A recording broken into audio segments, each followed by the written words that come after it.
ఆ సీజన్స్లో ఎండాకాలం, వర్షాకాలం, చలికాలం భూమి తన డైరెక్షన్ మార్చుకుంటూ ఉంటుంది. మార్చుకున్నప్పుడు ఈ ఋతువులన్నీ ఏర్పడుతూ ఉంటాయి. దేవుడు చెప్పిన క్రమాన్ని ఖచ్చితంగా పాటిస్తున్న సృష్టిలో భూమి ఒకటి, ప్రకృతిలో భూమి ఒకటి. భూమి ఏం చేస్తుందంటే తన డైరెక్షన్ మార్చుకుంటా ఉంటుంది.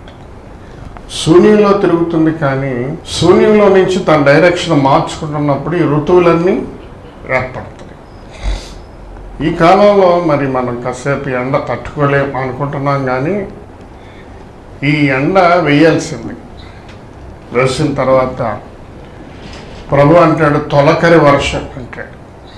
తొలకరి వర్షం వచ్చినప్పుడు అంట భూమి బాగా కాలి ఎండి ఉంటుంది. కాబట్టి భూమి ఏం చేస్తుందంటే వర్షపు నీటిని తాగి అంటాడు.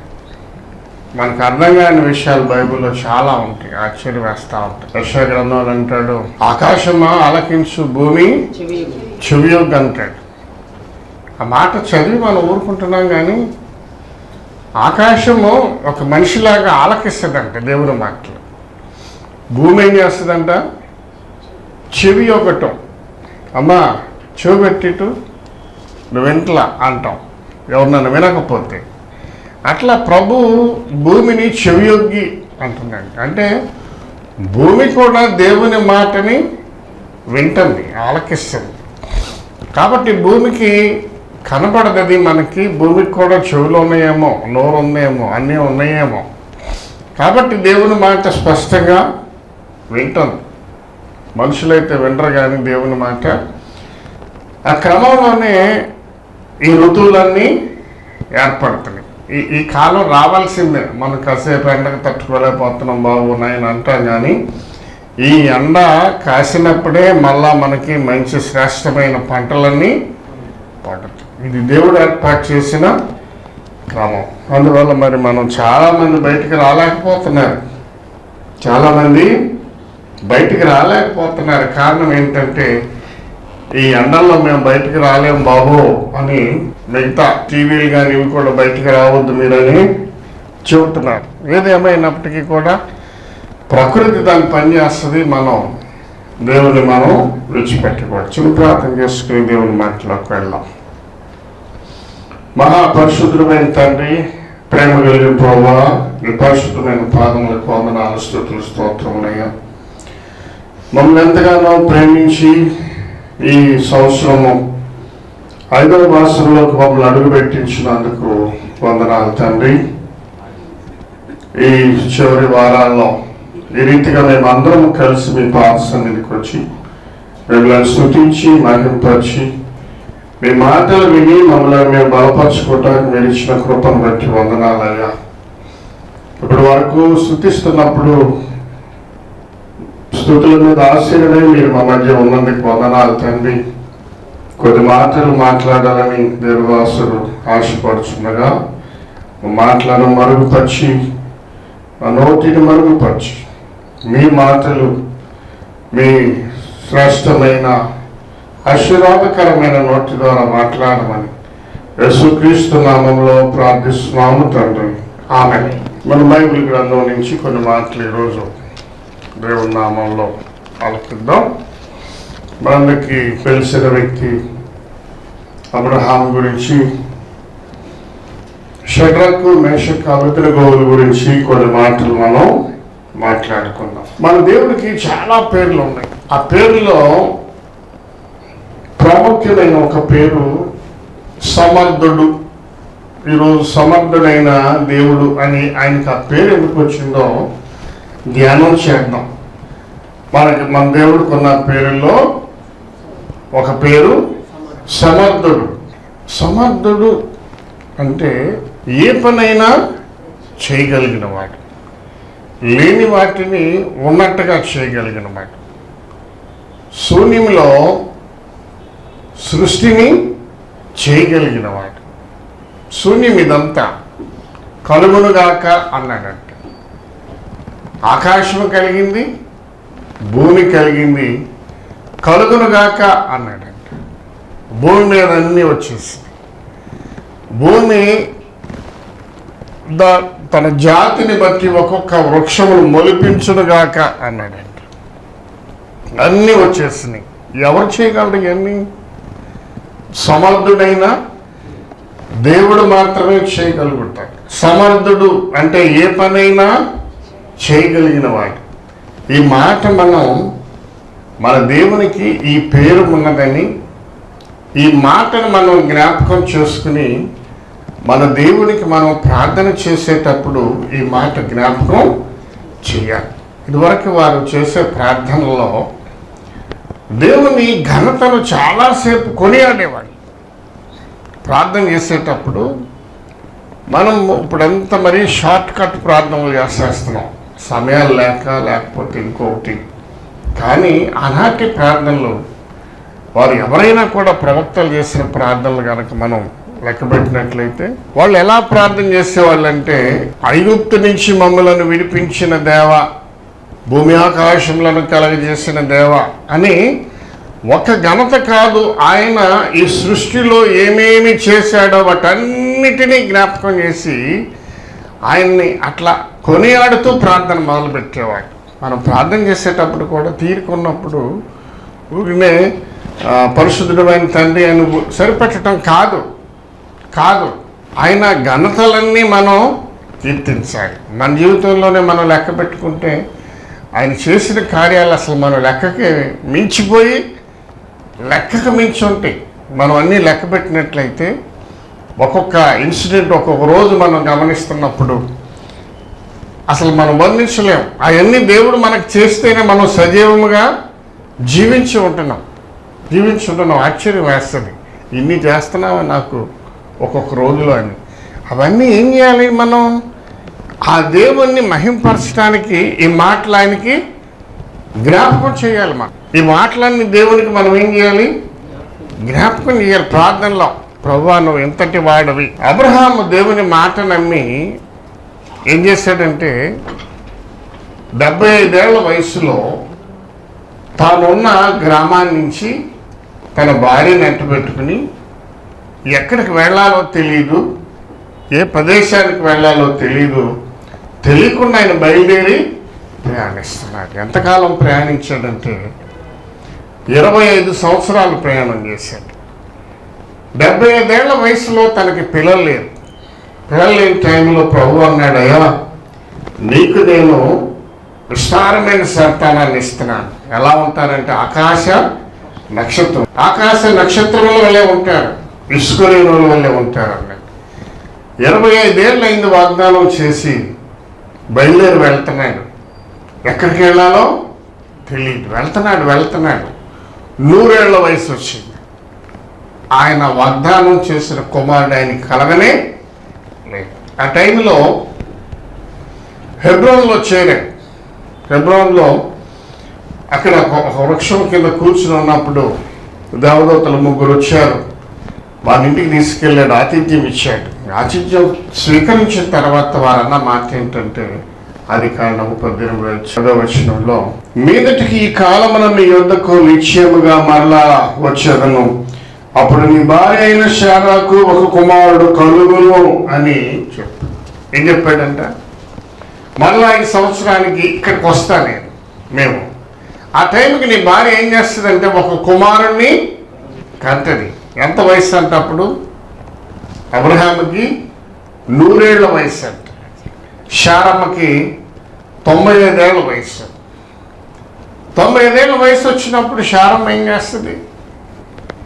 ఆ తలుపు చాటును ఉండి ఆ మాట విని ఒకసారి తన శరీరాన్ని ఇలా చూసుకుందంట, కింద నుంచి పైకి, పాదాల దగ్గర నుంచి పై వరకు చూసుకుందంట. చూసుకుని నాకు స్త్రీ ధర్మం ఉడికిపోయింది. అసలు నాకు స్త్రీ ధర్మమే లేదు. స్త్రీకి ఉండవలసిన లక్షణాలు, బిడ్డలు కనే వయసులో ఉండే ఏ లక్షణం ఉన్నాలో లేదు.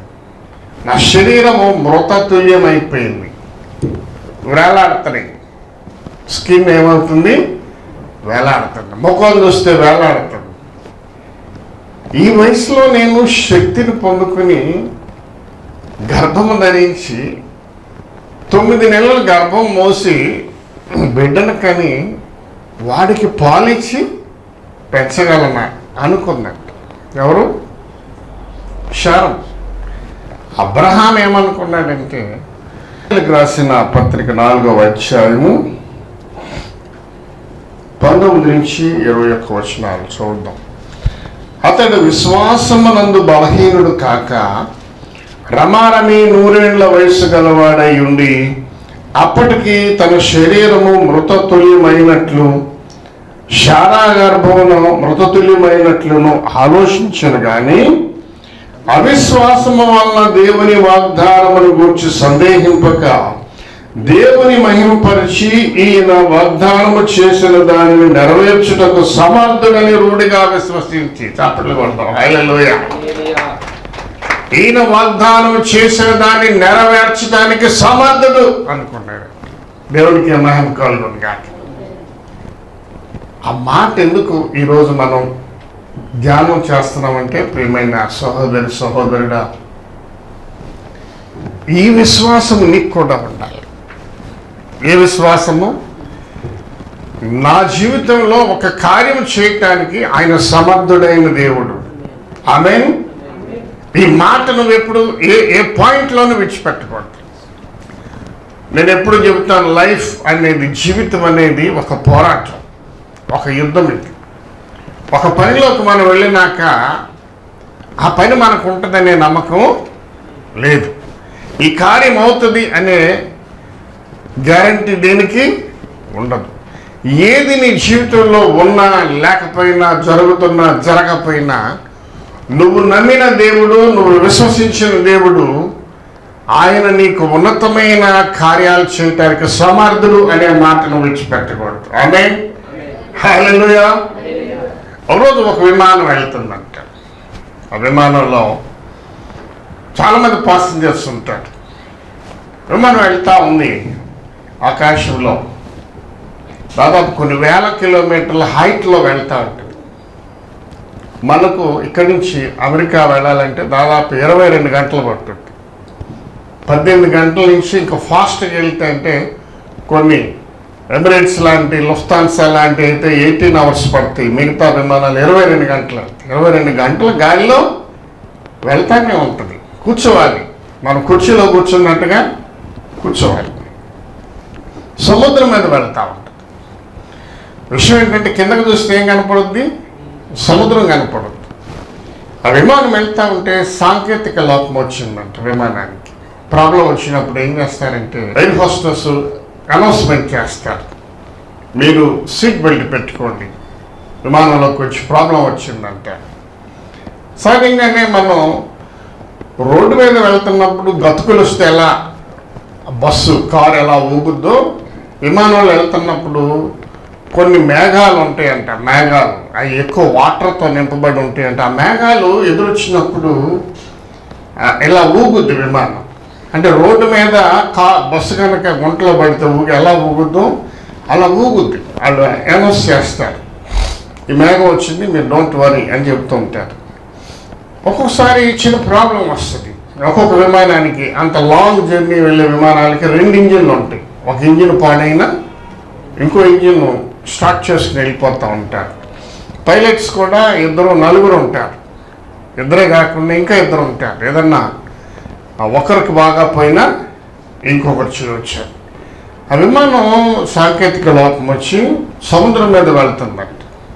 కిందకు వచ్చేసినాక ఇక సముద్రం అంటే మామూలుగా భూమి మీద నడవాలంటే చెట్లు ఉంటాయి, స్తంభాలు ఉంటాయి కాబట్టి భూమి మీద ఒక స్థాయి వరకు కిందకి రాదు.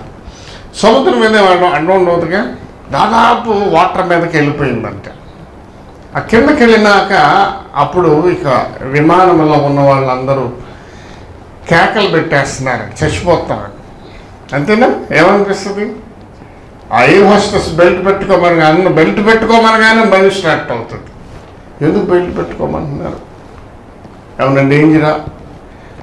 ఎవరికైనా ఏం భయం? చచ్చిపోతానంటే అమ్మో నేను చచ్చిపోతాను అనగానే ఏం గుర్తు వస్తుంది? నా భార్య ఏం చేస్తుంది, నా భర్త ఏం చేస్తారు, నా పిల్లలు ఏమైపోతారు, ఈ వ్యర్థమైన తలంపులన్నీ వచ్చేసి ఆ విమానంలో ఉన్న వాళ్ళందరూ భయంకరంగా హాహాకారాలు చేస్తున్నారంటే, ఏడ్ చేస్తున్నారంటే. ఒక పాప మాత్రం కాముగా కూర్చుని ఒక మ్యాగజైన్ చదువుకుంటున్నారు. ఆ పక్కన ఉన్న వాళ్ళు, ఎదురున్న వాళ్ళు గమనిస్తున్నారు. మేమందరం అరిసి ఏడుస్తుంటే ఇదేంటి కాముగా, చిన్న భయం కూడా లేకుండా ఉందండి. కాసేపటి తర్వాత మళ్ళీ విమానం ఏమైంది, సరే మళ్ళీ పైకి వెళ్ళి మామూలుగా రందిస్తున్న టైంలో ఇద్దరు ముగ్గురు పెద్దవాళ్ళు తట్టుకోలేక వచ్చారు. పాప దగ్గరికి వచ్చి, అమ్మాయి ఎవరైనా ఏం పేరు నీది, ఏంటి నీ పేరేంటి, ఏం నువ్వు ఇంత ధైర్యంగా ఉన్నావు, కారణం ఏంటి, నువ్వు ఎందుకు ఇట్లా ధైర్యంగా ఉన్నావు, నీకు అసలు భయం ఏం లేదా? మేమందరం ఏడ్చి గగ్గోలు పెట్టాం. నాకేం భయం ఏం లేదండి అమ్మాయి. ఎందుకని? భయం వేయకపోవటానికి కారణం ఏమిటి? ఆ విమానం నడిపే డ్రైవర్ ఉన్నాడు, పైలట్, ఆయన మా డాడీ అన్నట్టు. దేవునికి మేము కలుగుడు కాదు. మీ డాడీయా?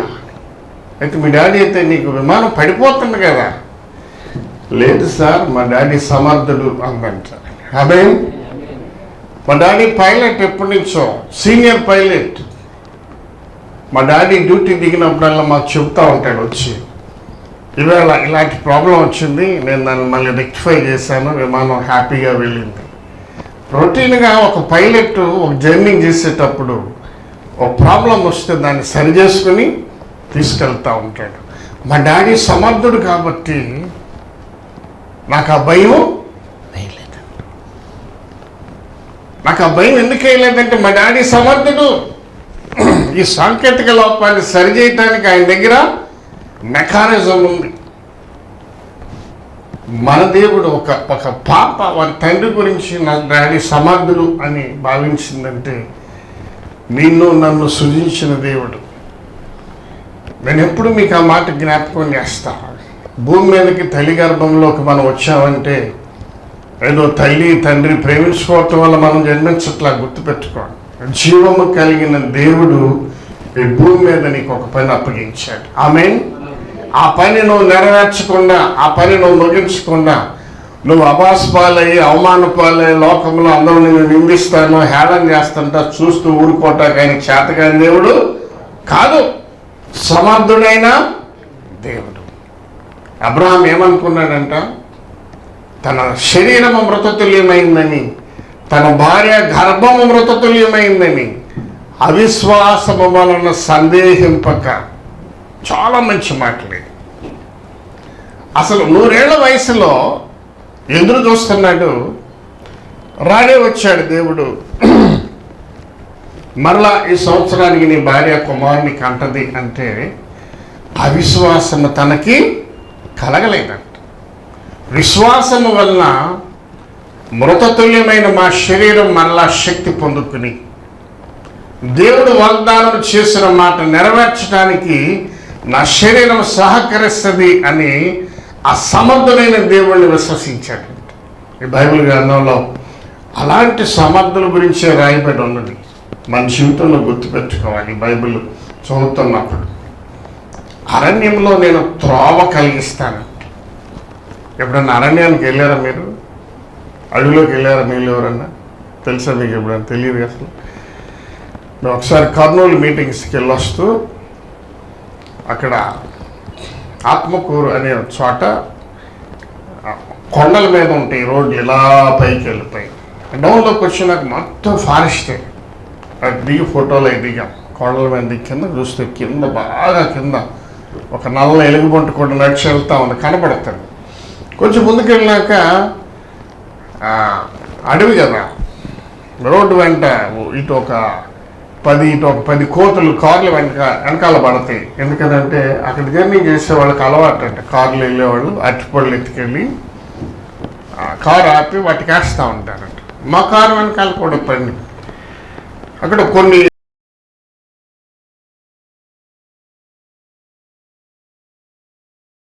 మనం జనజీవనంలో సిటీలోనో పల్లెటూరులోనూ జీవిస్తాం, కానీ అరణ్యం అనుభవం మనకి ఎప్పుడు లేదు. చూడాలి. అరణ్యంలో త్రోవ కలుగజేస్తాను, ఎడారిలో నీటిని కలుగజేస్తాను. దేవుని మాటలు బైబిల్లో ఎందుకు ఉన్నాయి మనం ప్రాక్టికల్గా చూడాలి. ఒక్కొక్కసారి కారు ఆపి లోపలికి వెళ్దామని లోపలికి వెళ్ళాం, నిజమే. ఒక మార్గం ఉంది, ఆ మార్గం లేదనుకో చూసాం. దట్టమైన చెట్లు ఉన్నాయి, ఆ చెట్లు మొల చెట్లు ఉన్నాయి. ఆ చెట్లో నుంచి వెళ్ళగలమా మనం? మార్గం లేకపోతే వెళ్ళగలమా? వెళ్ళలేం. చాలా దూరం వెళ్ళలేక మళ్ళీ వెనక్కి దిగి చూస్తే భయం వేసింది. నిజమే, మార్గం ఒక్కోసారి అరణ్యంలోకి వెళ్తే మార్గం దారి ఏం చేస్తారంట, మర్చిపోతారండి. ఏంటంటే రకరకాల దారులు ఉంటాయి కదా, ఏ దారి వెళ్ళామన్నది. మనం మెయిన్ రోడ్ అయితే ఎవరైనా ఒక మనిషి కనపడితే అడుగుతాం, ఏమంటే బీసెంట్ రోడ్ ఎటు వెళ్ళాలి? ఇటు వచ్చారా, మీరు అటు వెళ్ళండి అంటాడు. అవునా? అట్లా కాదు కదా అది. అరణ్యంలోకి వెళ్తే నాకు అనిపించింది అప్పుడు నిజమే, దేవుడు అక్కడ కూడా మార్గంలో సరళం చేస్తాడే, చేయగలిగిన వాడంట. ఎడారిలో నీటి బొగ్గలను కలగజేయవాడు ఆయన. అవునా? అలాంటి సమర్థుడైన దేవుడు మనకి దేవుడిగా ఉన్నాడు. హల్లెలూయా. కాబట్టి మన జీవితంలో ఎన్నో ఎదురవుతూ ఉంటాయి.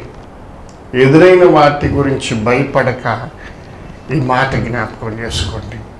నాకేదైనా ఎదురవనివ్వండి, జన్మనిచ్చిన దేవుడు ఉన్నాడు, నన్ను కాపాడగలిగిన దేవుడు ఉన్నాడు. ఆయన సమర్థుడైన దేవుడు, జీవము కలిగిన దేవుడు. ఇంకొక వ్యక్తులు ముగ్గురు ఉన్నారు. బైబిల్ గ్రంథం అద్భుతంగా ఉంటుంది. యెరూషలేము పట్టణం మీద నెబుకద్నెజరు అనే రాజు దాడి చేసి ఆ రాజ్యమంతా నాశనం చేసేసి ఆ యెరూషలేము పట్టణంలో నుంచి దాదాపు 6-7 వేల మంది యవనస్తుల్ని బందీలుగా పట్టుకుని బబులోను దేశానికి తీసుకెళ్ళారు. బబులోను దేశానికి తీసుకెళ్ళి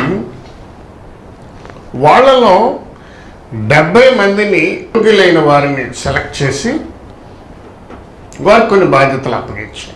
షడ్రకు, మెషకు, అబేద్నెగో అనే ముగ్గురు ఉన్నారు. వీళ్ళు తెలివైన వారు, చాలా రాజుకు ఉపయోగపడగలిగిన మనుషులు. వీళ్ళతో పాటు దానియేలు కూడా ఉన్నారు. వీళ్ళతో పాటు ఎస్తేరు ఉంది, వాళ్ళతో పాటు మొర్దెకై కూడా. వీళ్ళు ప్రాముఖ్యమైన వాళ్ళు. ఎవరంటే బానిసలుగా, బందీలుగా బబులోను దేశానికి పట్టబడిన యవనస్తులు వీరు ఉన్నారు. అయితే ప్రియమైన దేవుని బిడ్డలారా, షడ్రకు, మెషకు, అబేద్నెగోని దేవుడు బాగా నమ్మేవాడు. నెబుకద్నెజరు బాగా నమ్మేవాడు. వాళ్ళకి మన జీవము కలిగిన దేవుడు అంటే ఎక్కువ విశ్వాసము, నమ్మకం.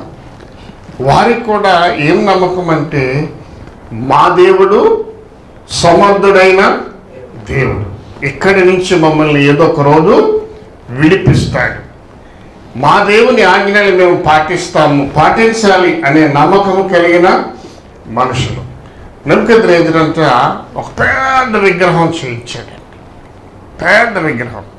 ఇప్పుడు మనం చూస్తున్నాం విజయవాడ పట్టణంలో అంబేద్కర్ విగ్రహాన్ని నిర్మిస్తున్నారు. పీడబ్ల్యూడి గ్రౌండ్స్లో అంబేద్కర్ విగ్రహాన్ని నిర్మిస్తున్నారు. చాలా పెద్దది, 110 అడుగులు ఎత్తుని నిర్మిస్తున్నారు. ఆ కాలంలోనంట రాజు అయిన నెబుకద్నెజరు ఒక విగ్రహాన్ని నిర్మించాడు. విగ్రహాన్ని నిర్మించి ఒక ఆజ్ఞ జారీ చేశాడు. ఏం జారీ చేశాడంటే, పలానా రోజు పలానా తారీఖున మీ వీధుల్లో ఒక బూరం రోగుద్ది. బూరం రోగినప్పుడు మీరందరూ వచ్చి ఆ విగ్రహానికి సాష్టాంగపడి నమస్కారం చేయాలి. అట్లా చేయని వారిని మండుతున్న అగ్నిగుండంలోకి వేస్తాం. అట్లా చేయని వారికి పనిష్మెంట్ ఏంటంటే మండుతున్న అగ్నిగుండంలో వేసేస్తాం. అయితే మన ధర్మశాస్త్రంలో మొట్టమొదటి ఆజ్ఞ ఏంటంటే, పైన ఆకాశంలో కానీ భూమిలో కానీ, భూమి కింద కానీ, భూమి మీద కానీ దేని రూపాన్ని మీరు చేసుకోకూడదు. దానికి సాష్టాంగపడి నమస్కారము చేయకూడదు. అసలు దానికి మొక్కకూడదు. మన దేవుని ఆజ్ఞ. నేను తప్ప వేరొక దేవుడు అంటే అసలు వేరొక దేవుడు లేడు.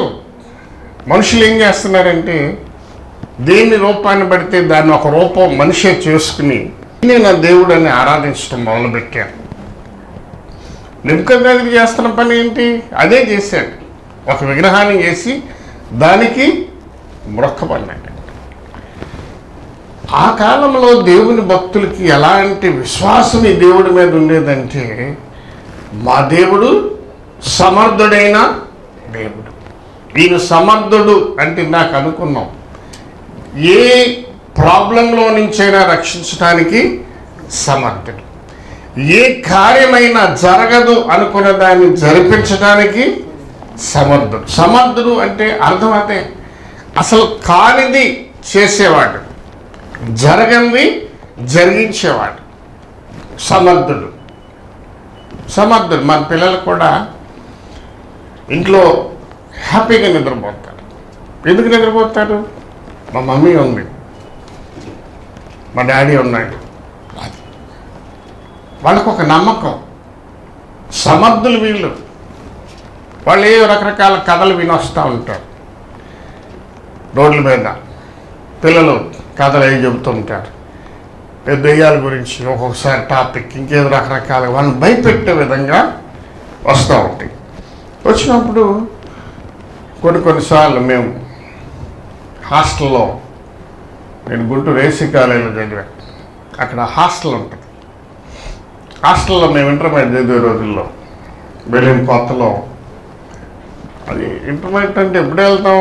10th క్లాస్ అవగానే చిన్నపిల్లలే కదా, ఏమంటారు 10-16 ఏళ్ళు ఆ వయసులో వెళ్ళినప్పుడు కొంచెం అప్పుడే ఇల్లు వదిలిపెట్టి బయటికి వెళ్ళటం అలవాటు ఉండదు కదా.